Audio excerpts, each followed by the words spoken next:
안녕하세요. 한자 끝장 김쌤입니다. 여러분을 자주 찾아뵙지 못해서 정말 송구스럽게 생각하고 있습니다. 제가 다른 하는 일이 있는데요. 그쪽 일이 또 너무 바쁠 때는 아쉽지만 여러분을 잠시 늦게 뵙습니다. 그렇다고 또 이렇게 클릭 안 하시는 건 아니죠? 사실 늦게 이렇게 영상을 올리다 보니까 조회수가 좀 떨어지긴 하더라고요. 그래도 저와 함께 즐겁게 한자 공부 하시기 바랍니다. 오늘은 이 갈 연자로 시작을 해볼게요. 갈다 라고 하는 의미를 가지고 있죠. 돌석자에 우리는 이 우측에 있는 것을 평평할 견자라고 합니다. 평평할 견자, 무언가가 평평하다라고 하는 뜻을 가지고 있는데요. 얘는 여러분 장대를 나란히 세워놓고 이 높이를 나란히 평평하게 한다라고 하는 의미를 가지고 있습니다. 벌써 이제 감이 오셨죠? 해서 이 돌을 평평하게 간다라고 하는 뜻에서 이 갈 연자가 되는데요.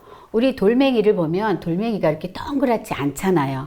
이렇게 막 울퉁불퉁 있죠? 그래서 이런 돌을 이렇게 갈고 닦아서 평평하게 한다라고 하는 뜻이 담겨 있습니다. 우리가 이 돌도 이처럼 갈고 닦아야 이렇게 좋은 석재가 나오는 것처럼요. 우리 학문도 내가 배우고자 하는 공부도 깊이 있게 갈고 닦아야 좋은 결과가 나오겠지요. 네, 그래서 이 갈 연자와 관련해서는요, 또 연마가 있겠고, 연구가 있겠습니다. 다음으로 살펴볼 한자는요, 수컷을 가리키는 수컷 웅자가 되겠는데요. 우리는 얘를 팔뚝괭 또는 클괭이라고 합니다.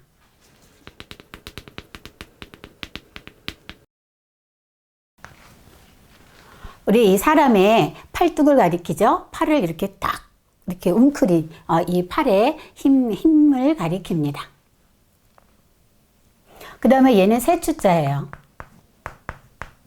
해서 새 중에서 팔뚝에 힘이 센 놈이 누구다? 수컷이다 해서 수컷 웅자가 되는데요. 새의 팔이 어디 있겠어요. 새의 날개를 뜻하게 되겠지요. 우리가 요 자는 이렇게 또자의 변형이죠. 이렇게 또자. 그래서 우리가 이제 손을 가리키잖아요. 특히 또 이제 오른손을 가리키고 얘는 이렇게 마늘 모자의 결합입니다. 이 오른손을 가리키는 이 또자는 오른손을 사용하고 또 사용한다 해서 또자인 거는 다 알고 계실 거고요. 이렇게 오른손으로 이렇게 밥을 먹잖아요. 그런데 옛날 어른들은 항상 이렇게 오른손잡이를 강요하셨던 것 같아요. 지금도 뭐 그런 그게 많이 있는 것 같아요. 제가 사실은 왼손, 오른손을 다 쓰거든요. 근데 이제 어렸을 때 제가 하도 왼손을 쓰니까 우리 어머니께서 정말 얼마나 호되게 제가 혼났는지 몰라요. 그래서 간신히 지금 쓰는 게 어떤 거는 오른손, 어떤 거는 왼손을 이렇게 나누었습니다. 참 편리해요. 지금 와서 생활을 하면 편리한데 왜 그랬는지 모르겠어요. 근데 어떤 책을 이렇게 읽다 보니까요. 이 중국에서는 이 오른손을 굉장히 바르다, 옳다라고 하는 그런 생각을 했다고 그러네요. 그래서 이 어렸을 때부터 오른손 잡이가 되도록 많이 교육을 시켰다고 해요. 아마 그런 뜻이 있지 않았나 싶습니다. 얘기가 삼천포로 빠졌는데요. 어쨌든 새 중에서 팔뚝에 힘이 센 놈이 누구다? 수컷이다 해서 수컷 웅자가 되겠습니다. 이 웅자와 관련해서는요. 웅장하다 또는 웅대하다 이래서 어떤 커다란 것을 상징을 하게 되지요.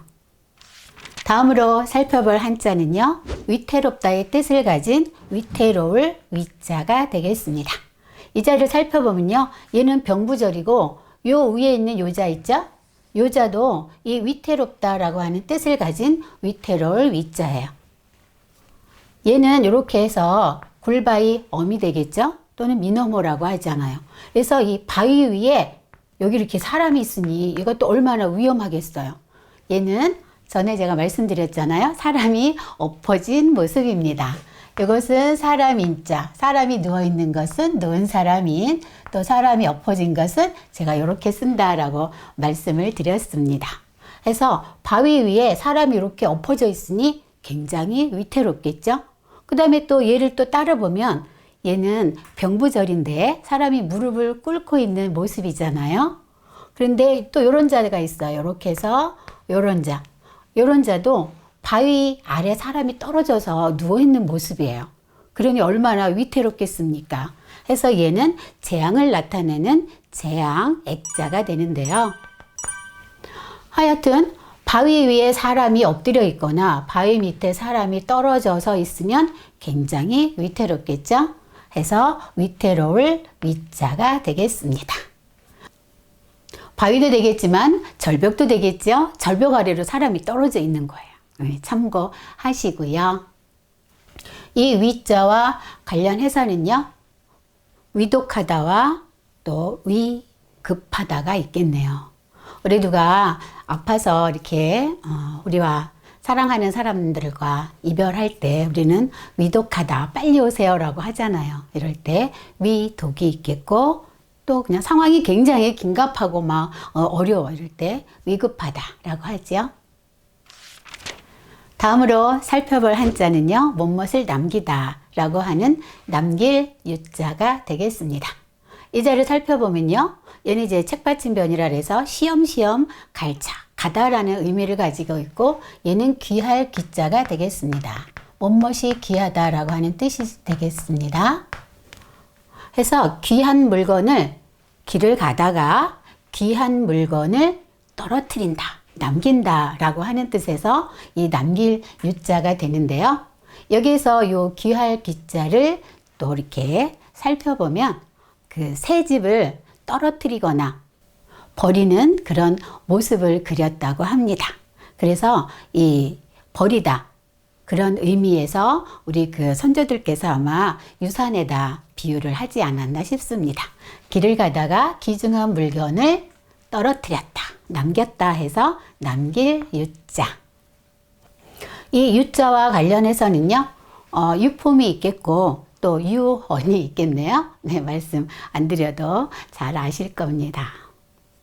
여기에 이제 이 귀할 귀자에 이 조개패가 들어가 있어서 재물을 나타내잖아요. 근데 아주 오래전에 농경 시대에는 사실 뭐 이 조개보다는 흙이 더 소중하지 않았을까 싶습니다. 해서 흙을 제일 중요하게 생각을 했는데 그 한차의 변천 과정에 소존해 보면 그때부터 이 조개패자로 바뀌었다고 하네요. 그래서 그때부터 이 흙에서 이 조개패로 그 재물이 변천이 됐다고 합니다. 네, 참고로 가져가시기 바랍니다. 다음으로 살펴볼 한자는요, 은혜 은자가 되겠는데요. 이제 은혜라고 하는 뜻을 가지고 있죠. 이 마음심자와 얘는 그 어떠한 이유, 원인이 되다라고 하는 인할 인자의 결합이에요. 이것은 이제 사람이 그 요에, 큰 이런 요에 이렇게 사람이 누워서 있는 거죠. 큰 대자로 벌리면서. 그런데 이것은 이것을 이제 또 이렇게 나라의 영토로도 봐요. 그래서 영토를 확장하는 데는 그만한 당연한 이유가 있다 해서 얘가 인할 인자거든요. 근데 여기 이제 은혜라고 하는 뜻이 담겨 있는데요. 여기 마음이 있잖아요. 얘는 어떤 이유라고 했습니다. 이유, 까닭, 뭐뭐로 말미암아, 그리하여. 이런 것처럼 내가 이 마음에 진심으로 다 했더니 그 이유로, 그 까닭으로 인해서 내가 은혜를 받게 된다라고 하는 뜻에서 얘가 은혜 은자가 되겠습니다. 이 은혜를 우리가 입거나 이러면 꼭 그 사람한테 내가 보답을 하면 참 좋겠지만 이 세상살이가 그렇지만은 않더라고요. 내가 홍길동이한테 은혜와 도움을 받았으면 그 사람하고 이렇게 멀리 떨어져 있거나 이유가 이렇게 할 수가 없으면 또 다른 내 이웃에 힘든 사람이 있으면 그 사람한테 도움을 주면 내가 받은 것처럼 남한테 주는 그런 좋은 결과가 아닌가 싶습니다. 네, 마음의 어떤 이유로 인해서 은혜를 갚는다. 은혜, 은자.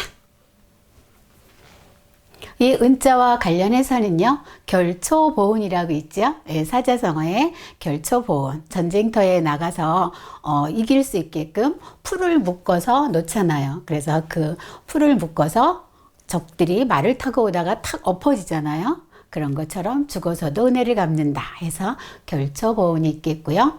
또 우리에게 훌륭한 사람이 되라고 알려주시는 선생님을 은사님이라고 하지요. 네, 결초보온과 은사를 알아봤습니다. 네, 오늘 한자 끝장 김쌤은 여기까지고요. 제가 요즘 막 감기 때문에 계속 막 땀이 나고 몸이 울그락불그락합니다. 네, 함께 끝까지 시청해 주셔서 감사하고요. 네, 저는 또 다음 시간에 여러분을 뵙도록 할게요. 여러분 감사합니다. 다음 시간에 뵐게요. 건강하세요.